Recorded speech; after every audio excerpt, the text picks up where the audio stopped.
নমস্কাৰ, welcome back to my YouTube channel Babu's clicks. দশম শ্ৰেণীৰ ছাত্ৰ-ছাত্ৰীসকল, তোমালোকৰ বাবে আজি 6 মাইল পৰীক্ষাত আহিবলগীয়া বৃত্ত যিটো চেপ্টাৰ আছে চাৰ্কুল, সেই চেপ্টাৰৰ কিছু জ্যামিতি তোমালোকৰ লগত আলোচনা কৰিম। তো ভিডিঅ'টো সম্পূৰ্ণভাৱে মনোযোগেৰে চাবা।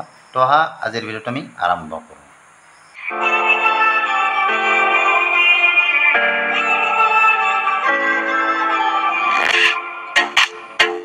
তো ইয়াত মই প্ৰথম উপপাদ্য এটা লৈছোঁ যে এটা বৃত্তৰ যিকোনো বিন্দুত থকা স্পৰ্শকডাল স্পৰ্শবিন্দুৰ মাজেৰে যোৱা ব্যাসাৰ্ধৰ লম্ব। এতিয়া কথা হ'ল কি, আমাৰ স্পৰ্শক কোনডাল হয়?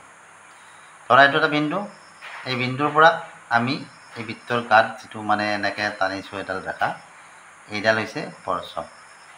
আৰু এই বিন্দুটো য'ত মানে স্পৰ্শ কৰিছে বৃত্তটোৰ, সেই বিন্দুটো হৈছে স্পৰ্শবিন্দু। এতিয়া কথা হ'ল কি, আমাক কৈছে যে এটা বৃত্তৰ যিকোনো বিন্দুত থকা স্পৰ্শকডাল স্পৰ্শবিন্দুৰ মাজেৰে যোৱা ব্যাসাৰ্ধ, স্পৰ্শবিন্দুৰ মাজেৰে এইটো হ'ল স্পৰ্শবিন্দু, স্পৰ্শবিন্দুৰ মাজেৰে এইডাল হৈছে ব্যাসাৰ্ধ। স্পৰ্শবিন্দুৰ মাজেৰে যোৱা ব্যাসাৰ্ধৰ কি হয়? লম্ব হয়।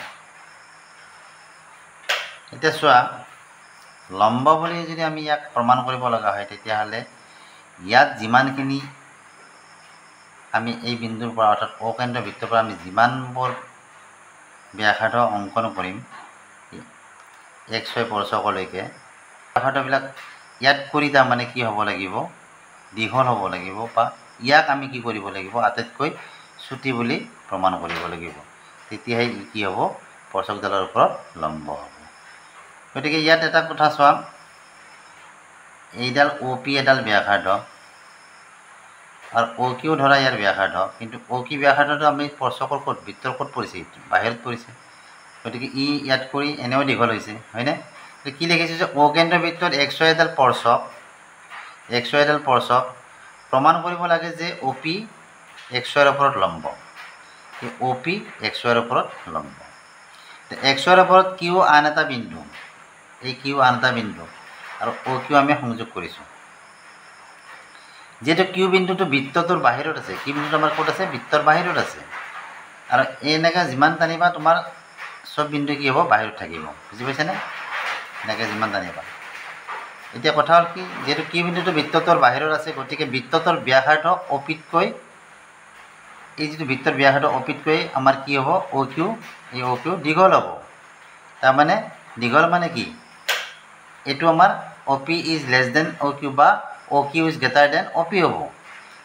P বিন্দুৰ বাদে XYৰ যিকোনো বিন্দুৰ বাবে OPৰ ব্যাসাৰ্ধ, এই P বিন্দুটো বাদ দিয়েই XYৰ যিকোনো ব্যাসাৰ্ধৰ বাবে, তাৰমানে XYৰ যিকোনো বিন্দুৰ বাবে OPৰ ব্যাসাৰ্ধ, আমাৰ OPৰ ব্যাসাৰ্ধ আটাইতকৈ কম হ'ব।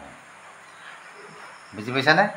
XYৰ ওপৰত লোৱা এই আটাইবোৰ বিন্দুৰ দূৰত্বৰ ভিতৰত OP আটাইতকৈ আমাৰ কি হ'ব? এই OP আমাৰ আটাইতকৈ কি হ'ব? চুটি হ'ব। এইবিলাক যে দেখা পাইছা মই এনেকৈ জানিছোঁ, এই গোটেইবিলাকে কি হৈছে? বাহিৰ হৈছে। আৰু গোটেইবিলাক কি হ'ব? ইয়াত কৰি এইডালত কৰি গোটেইবিলাকে দীঘল হ'ব বা ডাঙৰ হ'ব। এইডাল দীঘল, এইডাল চুটি হ'ব। এতেকে OP XYৰ ওপৰত লম্ব। বুজি পাইছানে? গতিকে ইয়াক আমি চুটি প্ৰমাণিত কৰিলোঁ। গতিকে এইডালে হৈছে আমাৰ OP হৈছে XYৰ ওপৰত লম্ব। এটা 2 নম্বৰ লৈছোঁ। এতিয়া এইটো উপপাদ্য কি আছিলে যে এটা বহিবিন্দুৰ পৰা বৃত্তলৈ টনা স্পৰ্শকবোৰৰ দৈৰ্ঘ্য সমান। ধৰা এইটো আমাৰ বহিবিন্দু P, এই বহিবিন্দুৰ পৰা আমি বৃত্তলৈ স্পৰ্শক টানিছোঁ। আৰু এটা বহিবিন্দুৰ পৰা বা এটা বিন্দুৰ পৰা আমি বৃত্তলৈ কেইডাল স্পৰ্শক টানিব পাৰোঁ? 2ডাল স্পৰ্শক টানিব পাৰোঁ। আমাক কি কৈছে যে এইডাল স্পৰ্শক আৰু এইডাল স্পৰ্শক দৈৰ্ঘ্যৰ অৰ্থাৎ দীঘল বা মানে এই দুডাল কিমান কি বুলি কৈছে? সমান হ'ব বুলি কৈছে। তো আমি কি লিখিছোঁ? অকেন্দ্ৰ বৃত্তৰ PQ আৰু PR দুডাল স্পৰ্শক প্ৰমাণ কৰিব লাগে যে PQ সমান PR। এতিয়া কথা হ'ল কি, এইটো এটা ত্ৰিভুজ আমাৰ, হয়নে? POQ বা PQO আৰু PRO এই দুটা আমাৰ ত্ৰিভুজ। এই ত্ৰিভুজ দুটা যদি আমি সমান বুলি বা সৰ্বসম বুলি দেখুৱাব পাৰোঁ, তেতিয়াহ'লে আমি কি দেখুৱাব পাৰিম? এই বাহু দুডাল সমান বুলি দেখুৱাম। আমি প্ৰথমতে কি কৰিম? আমি এই ত্ৰিভুজ দুটা সৰ্বসম বুলি দেখুৱাম। এতিয়া সৰ্বসম বুলি আমি দেখুৱাব লাগিলে আমাৰ 3টা চৰ্ত আমি ফিল আপ কৰিব লাগিব। সেই 3টা চৰ্ত কি হ'ল? এতিয়া চোৱা, প্ৰথম কথা হ'ল কি, ইয়াৰ অ' কিউ আৰু অ' আৰ আমি সমান বুলি দেখিব পাৰোঁ, কাৰণ একে বৃত্তৰ ব্যাসাৰ্ধ এই দুডাল। বুজি পাইছানে? তাৰপিছতে চাবা এই কোণটো আৰু এই কোণটো আমাৰ সমান 90 ডিগ্ৰী। বুজি পাইছানে? 90 ডিগ্ৰী কি হয়? স্পৰ্শবিন্দুৰ মাজেৰে যোৱা ব্যাসাৰ্ধ কি হয়? আমাৰ লম্ব হয় বুলি কৈছিলে, গতিকে লম্ব হ'লেতো 90 ডিগ্ৰী হ'ব। গতিকে এইটো কোণ আৰু এইটো কোণ আমি সমান দেখুৱাই দিলোঁ। অ' এ দুটা ত্ৰিভুজৰে সাধাৰণ বাহু, অ' এ নহয় অ' পি দুটা ত্ৰিভুজৰে সাধাৰণ বাহু। গতিকে আমাৰ কি হ'ল? ইয়াত সাধাৰণ বাহু, তাৰপিছত কি আছিল? একে বৃত্তৰ ব্যাসাৰ্ধ আৰু স্পৰ্শবিন্দুৰ মাজেৰে যোৱা ব্যাসাৰ্ধৰ লম্ব। গতিকে কি হৈছে এইটো? এইটো আমাৰ কৰ্ণ হ'ল। যিহেতু এইটো সমকোণী ত্ৰিভুজ এটা, গতিকে আমাৰ RHS যিটো স্বীকাৰ্য মতে আমাৰ কি হ'ব? এই ত্ৰিভুজ দুটা সৰ্বসম হ'ব। গতিকে ত্ৰিভুজ দুটা সৰ্বসম হ'লে আমি কি কৰিব পাৰোঁ?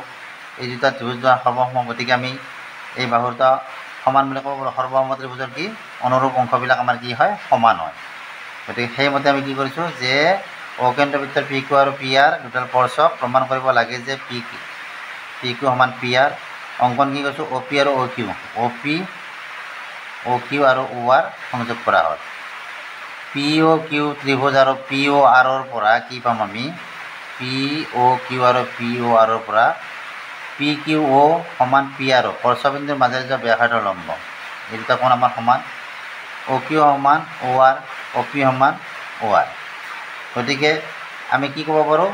পি অ' কিউ ত্ৰিভুজ সৰ্বসম পি অ' আৰ ত্ৰিভুজ, RHS স্বীকাৰ্য মতে। গতিকে সেইমতে আমাৰ পি কিউ সমান পি আৰ, CP/CT। এনে তোমালোকে প্ৰমাণটো কৰিব পাৰিবা।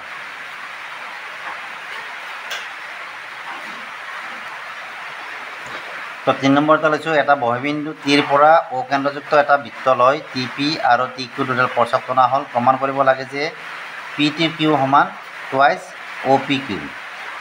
চাউণ্ড কোৱালিটি বেয়া হ'ব পাৰে, ওপৰত বৰষুণ আহিছে আজি, টিংপাতত বৰষুণ পৰি আছে, গতিকে কোৱালিটিটো চাউণ্ডৰ কোৱালিটিটো আৰু বেয়া হ'ব পাৰে। কিন্তু পৰীক্ষা সন্মুখত তোমাৰ সেইবাবে আজি দিবলৈ ওলাইছোঁ ভিডিঅ'টো, অলপ কষ্ট কৰি শুনিবা। তো ইয়াত কি কৈছে? এটা বহিবিন্দুটো আমাৰ টি, এইটো তাৰ পৰা কি কৈছে? অকেন্দ্ৰযুক্ত এটা বৃত্ত লৈ টি পি আৰু টি কিউ দুডাল স্পৰ্শক, টি পি আৰু টি কিউ দুডাল আমি স্পৰ্শক টানিছোঁ। আমাক কি কৈছে? প্ৰমাণ কৰিব লাগে যে পি টি কিউ কোণ, এই কোণটো পি টি কিউ কোণটো কি কৈছে? টুৱাইচ অ' পি কিউ কোণ, এই কোণটোৰ দুগুণ বুলি কৈছে। বুজি পাইছানে? এতিয়া আমি কেনেকৈ কৰিম এইটো প্ৰমাণ? অকেন্দ্ৰবৃত্তৰ টি পি আৰু টি কিউ দুডাল স্পৰ্শক টনা হ'ল। আৰু প্ৰমাণ কৰিব লাগে যে পি টি কিউ সমান 2 PQ। এইখিনি হ'ল বিশেষ সূত্ৰ আচলতে। অংকন আমি কি কৰিছোঁ? এই পি কিউ সংযোগ কৰিছোঁ আৰু অ' পি সংযোগ কৰিছোঁ আমি। এতিয়া ত্ৰিভুজ টি পি কিউৰ পৰা, টি পি কোনটো? টি পি আৰু কিউ। টি পি কিউৰ পৰা আমি কি পাম? টি পি সমান টি কিউ, টি পি সমান টি কিউ বুলি দিয়া আছে এইটো, কাৰণ এটা বিন্দুৰ পৰা টনা স্পৰ্শক দুডাল আমাৰ সমান বুলি আমি জানো, উপপাদ্যত আমি পাই আহিছোঁ ইয়াৰ আগতে। গতিকে টি পি সমান টি কিউ, টি পি সমান টি কিউ হ'লে এই কোণটো আৰু এই কোণটো আমাৰ সমান হ'বনে নহয়? তো আমি সেইকাৰণে কি লিখিছোঁ? টি পি কিউ কোণ, টি পি কিউ কোণ সমান টি কিউ পি কোণ। আৰু এটা ত্ৰিভুজৰ যেতিয়া দুটা বাহু সমান হয়, তেতিয়াহ'লে আমাৰ কি হয়? ত্ৰিভুজটো সমদ্বিবাহু হয়, আৰু সমদ্বিবাহু ত্ৰিভুজৰ সমান বাহু দুটাৰ বিপৰীত কোণ দুটা আমাৰ কি হয়? সদায় সমান হয়। গতিকে সেইকাৰণে আমি এইটো লিখিব পাৰোঁ। এতিয়া চোৱা, টি পি কিউ, এই যে টি পি কিউ তাৰ জেগাত আমি কি লিখিছোঁ? P T Q plus T P Q plus T Q P, অৰ্থাৎ এইটো কোণ আৰু এইটো কোণ মিলি আমাৰ কিমান হয়? 180 ডিগ্ৰী। অৰ্থাৎ ত্ৰিভুজৰ তিনিটা অন্তঃকোণৰ সমষ্টি আমাৰ কিমান হয়? 180 ডিগ্ৰী। এতিয়া P T Q plus T P Q plus T Q P, এই যে টি কিউ পি, এই টি কিউ পিৰ জেগাত আমি কি লিখিব পাৰোঁ? T P Q. যিহেতু এই দুটা কোণ সমান, গতিকে আমি টি কিউৰ জেগাত আমি কি লিখিছোঁ? টি পি কিউ লিখিছোঁ। পি টি কিউ প্লাছ এই দুটা যিহেতু একে কোণ, গতিকে টুৱাইচ টি পি কিউ হ'ল। এতিয়া টুৱাইচ টি পি কিউ ইফালে থাকিল, আৰু আমি পি টি কিউটো আমি কি কৰিছোঁ? সোঁফালে পঠাই দিছোঁ। সোঁফালে পঠাই দিলে কি হ'ব? মাইনাছ হ'ব, ইফালে প্লাছ আছিলে।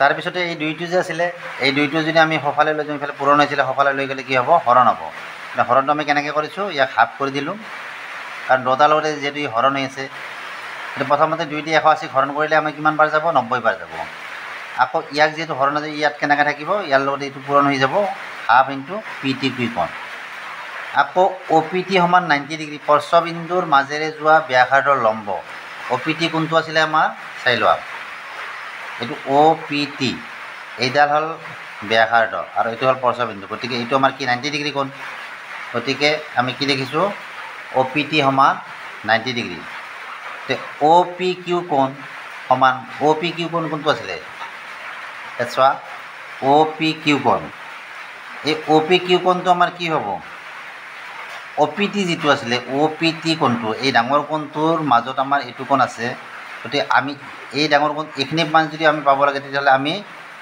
অ' পি টিৰ পৰা এই যিটো টি পি কিউ কোণ টি পি কিউ কোণখিনি আমি যদি বাদ দিওঁ তেতিয়াহ'লে আমাৰ এইখিনি থাকিব গতিকে আৰু সেইখিনি লিখিছোঁ আমি সেনেকৈ যে অ' পি কিউ কোণ সমান অ' পি টি কোণ মাইনাছ টি পি কিউ কোণ অ' পি টি কোণ সমান আমাৰ 90 ডিগ্ৰীটো ওলাই থৈছোঁ ইয়াত আৰু টি পি কিউ কোণৰ মান আমি কিমান পাইছিলোঁ 90 degree minus half of P T Q গতিকে 90 degree minus half of P T Q এতিয়া যদি আমি বন্ধনী কৰি দিওঁ তেতিয়াহ'লে কি হ'ব এইটো মাইনাছ হ'ব আৰু এইটো মাইনাছটো প্লাছ হ'ব এইটো 90 কাটা গ'ল প্লাছে মাইনাছে তাৰপিছত এইটো হাফ পি টি অ' থাকিল এতিয়া ইফালে আমাৰ কি আছিল অ' পি কিউ কোণ আছিলে গতিকে ইফালে এই দুইটো ইয়াত হৰণ হৈ আছিলে ইয়াৰ লগত এইটো যদি আমি ইফালে লৈ যাওঁ কি হ'ব 2 ভাগেৰে 1 আমি যদি ইফালে আনো কি হ'ব পূৰণ হ'ব গতিকে এইটো ইফালে কি হ'ল টুৱাইছ অ' পি কিউ কোণ সমান পি টি কিউ বা পি টি কিউটো ইফালে আনিলে টুৱাইছ অ' পি কিউ কোণ তেনেদৰে তোমালোকে প্ৰমাণখিনি কৰিব পাৰিব আৰু এইখিনি মই কিয় দিলোঁ তোমালোকৰ 6 মাইলী পৰীক্ষাত আহিব লগা সম্ভাৱ্য বৃত্তৰ উপপাদ্যৰ ভিতৰতে পৰিব ইয়াত গতিকে ভিডিঅ'টো চাই কেনে পালা জনাবা ভিডিঅ'টো চাই যদি ভাল লাগে ভিডিঅ'টো লাইক কৰিবা নেক্সট ভিডিঅ'ত মই অনুলিনিৰ অংক মানে যিখিনি আছে অনুলিনিৰ যিখিনি আছে সেইখিনি আলোচনা কৰিম তোমালোকৰ লগত তো আজিলৈ আহিলে বাই বাই থেংক ইউ